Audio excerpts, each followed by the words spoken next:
pessoal, isto está chuva, está um dia feio e eu queria fazer este vídeo lá fora, mas com esta chuva, não. E realmente esta cidade fica feia quando chove e quando fica assim. E, bom, não quero falar nem de Berlim, nem quero falar do tempo, quero falar de temas de política internacional, mais concretamente, nem sequer é um tema de política internacional, é um tema que tem a ver connosco, com todos nós. Aqui esta zona, por exemplo, tem aqui uns edifícios, isto deve datar dos anos 60, isto é leste de Berlim, portanto, isto devia ser a habitação social feita pelo Estado, pela RDA. E é exatamente sobre esse tema que eu quero falar, sobre o problema da habitação, mas é um problema da habitação a nível mundial. E julgo que é um dos grandes desafios, um dos grandes problemas que vem aí, para depois de passarmos esta fase do Covid, sei lá, daqui a um ano ou dois, quando as coisas entrarem numa recuperação, quando a economia voltar a funcionar, apesar de eu já aqui vos ter dito desde o princípio que isto já não vai voltar a ser como era antes, esqueçam o mundo que nós conhecíamos antes do Covid. Agora muita gente diz o mesmo, eu acho que era óbvio desde o princípio porque este vírus nem sequer é o importante é que os problemas já lá estavam todos e claro, isto agora o que faz é trazer ao de cima. Portanto, eles vão aproveitar este Fórum Económico Mundial, de Davos, a partir de janeiro ou isso, vamos saber qual é o plano que esta gente tem, as grandes multinacionais, a trabalhar com os governos e todo o plano para ver que economia que vem aí. Parece que essencialmente vai ser muito mais digitalizada, vem aí quase uma ditadura dos algoritmos e dos robôs, dos drones, e inteligência artificial. E neste particular a Europa deixou-se atrasar completamente. Aqui temos a Frau Merkel. Há uns anos atrás tinha ouvido uns comentadores que eu ouço, gregos, que diziam que a Merkel era o Brezhnev da Alemanha. Não fez nada, deixou a coisa andar, pensa que isto é tudo bom e deixou-se atrasar pela China e pelos Estados Unidos, mais concretamente, mas até a própria Índia, a nível tecnológico, e agora a Europa toda vai ter que decidir de que lado é que vai trabalhar, porque muito provavelmente, e segundo aqui alguns artigos que eu publiquei na página web, principalmente do Alistair Crook, que é um tipo bastante informado, provavelmente é que tecnologicamente agora haja uma bifurcação e se dê aso a dois sistemas, pelo menos dois sistemas, que seriam um americano e outro chinês, incompatíveis entre si. Portanto, e aqui a Europa não tem outro remédio do que escolher lado. Mas não é esse o tema que eu queria falar, concretamente é o tema da habitação, porque vai ser um problema, já era um problema, só que agora, devido a esta tecnologia toda, eu ontem estava ouvindo uma coisa aqui de um economista alemão, uma entrevista, em que ele fala do novo sistema financeiro que vem aí, porque vai ser uma das consequências de tudo isto, é um novo sistema financeiro, provavelmente, não se sabe, estas coisas daqui a meio ano é que já se vai saber com um bocadinho mais de precisão, se o dólar vai perder a sua função de moeda franca e entre o yuan ou o euro não tem hipótese, segundo este autor, exatamente por causa do tema tecnológico, porque isto vai ser tudo digitalizado e por causa disso vão-se perder pelo menos 1.600 milhões de postos de trabalho no mundo. Ou seja, se há uma população quase de já roçar os 8 mil milhões, 1.600.000 quanto é que é? Bom, é fazer as contas, é uns 20%, salvo erro, ou 25%, um quarto da população vai ficar sem trabalho. Já existe um grande problema de desemprego em alguns países, mas a nível mundial isto representa uma catástrofe. Portanto, vai haver aí muita gente, e eu lamento dizer, também ninguém é imune a isto, qualquer um de nós pode ter o azar de ficar sem trabalho, sem perspectivas, e isto vai afetar muita gente daqui da Europa, que atualmente está na classe média, média alta, que é aquela que vem aqui, e muitos vão ficar sem trabalho e sem perspectivas. E uma das consequências vai ser como é que se vai resolver o problema da habitação, da vivenda social, ou seja, daquilo que já não existe, vivenda social. Vamos a falar de vivenda social, quando tu falas, os últimos regimes eram os comunistas e os fascistas que davam vivendas sociais às pessoas.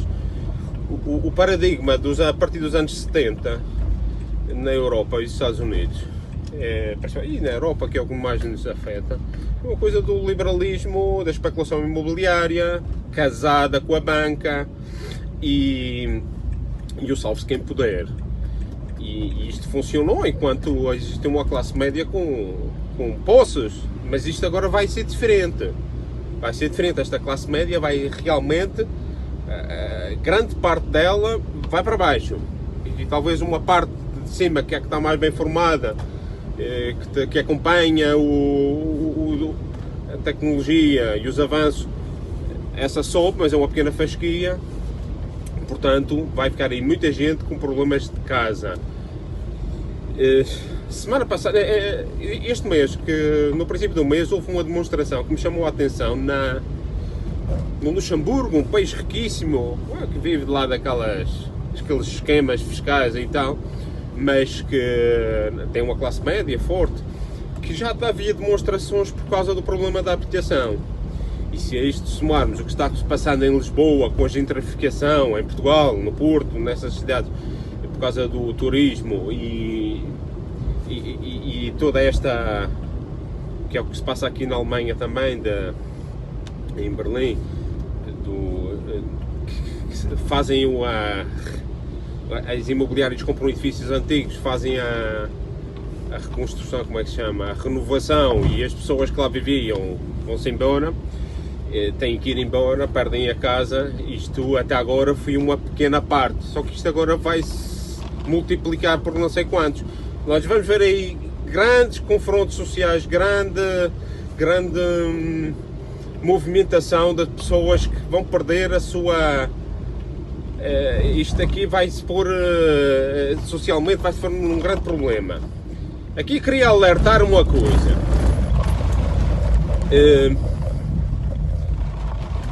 Ninguém aqui é a favor de ocupas. Eu acho que aquele movimento ocupa, que ocupa casas, e muitas vezes aqui em Berlim, por exemplo, e vivi em duas cidades que há um movimento ocupa muito forte, Berlim e Barcelona mais ainda, em que artistas, assim, aquela esquerda trotskista de Boémia, que não gosta muito de trabalhar, ocupa a casa, diz que é deles, e depois agora ter os daqui.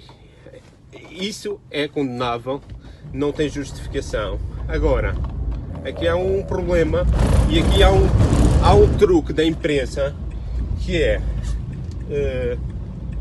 não fazer distinção entre essa gente e esse movimento, que é um movimento que parte de um princípio que é de desrespeito pela propriedade privada. Isso é uma coisa. Outra coisa são as desocupações que estão a haver em Espanha atualmente. 70% das desocupações estão a ver são de gente que paga a sua renda, de famílias. Ainda esta semana, em Carabanchel, Madrid, uma família com 4 miúdos de 1 a 5 anos, tudo metido na rua porque não pagaram a renda. Está ficando como os Estados Unidos. Não pagas a renda, tens X período. Nos Estados Unidos é 2 ou 3 dias, não pagas a rua. Vem a polícia, eviction. E isto na Europa estamos a entrar para isso. E eu vejo que há amigos meus que publicam coisas e que não se dão ao trabalho de pensar um pouco antes de publicar. Porque dizem, olha, Espanha, 3.000 edifícios ocupados por ocupas. E há um alarme, como eu vi no outro dia no ABC, e as pessoas ficam alarmadas e dizem, estes ocupas, estes vadios, tudo para a rua. Não é, esses 3.000 edifícios ocupados, a grande maioria, pelo menos 70%, são metidos nos números, sem distinção, famílias com crianças ou velhos que não podem pagar e chamam-os de ocupas. Ou seja, o que está, esta imprensa que é paga, que é patrocinada pelos mesmos bancos, pelas mesmas imobiliárias, trata de criminalizar as famílias, quando é um tema que é muito diferente do da ocupação de casa de drogados, que também há muito agora em Espanha, em Barcelona, os narcopisos, que são apartamentos que são usados por traficantes e máfias para pessoas irem lá se drogar com como é que se chama, de injeção. E claro, isso é um tema. O outro das famílias é totalmente diferente, e dessas 3.000 a grande maioria são famílias. Portanto, vamos lá ver, não criminalizar as famílias, porque isto algum dia pode tocar também a vocês. Vocês não vão ver, não vão gostar de ver no jornal que ocupas foram postos fora de casa quando tu não eras ocupa, quando tu tens a tua família e não pudeste pagar uma renda. E isto vai passar agora muito por causa do Covid e desta paragem toda da economia. Isso é um ponto. Nesses números que saíram de Espanha esta semana, dizem que são 160 famílias por dia postas fora de casa. São 400 pessoas, vai para debaixo da ponte. Vocês pensem um pouco quais são as consequências que isto pode ter, porque há muita gente que não tem empatia, diz, pá, que se vira aí na vida. Vai ser muita gente a ter que se virar na vida e não vai haver espaço para todos. E isto depois vai aumentar a criminalidade, e aí vocês já vão se lembrar que a criminalidade, quando vocês são vítimas da criminalidade, também não gostam. Portanto, isto há que ter um pouco sensibilidade social, repensar, ver de qual é o modelo de habitação e de o que é que o Estado tem que fazer, tem que intervir em algum momento. Eu julgo que isso vai ter que ser inevitável.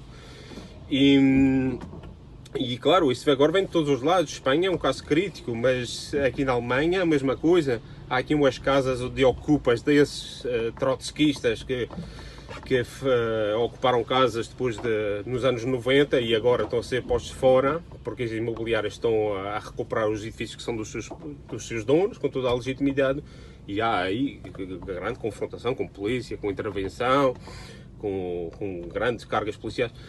Isso é um caso, mas o outro é da perca e da proletarização da classe média.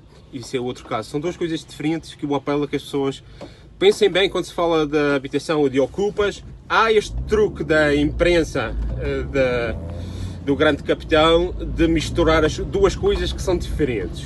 Bom, por hoje fica, porque isto já está longo, mas é um tema que eu julgo que vai ser um tema geopolítico, porque vai afetar todos os países e o nosso também.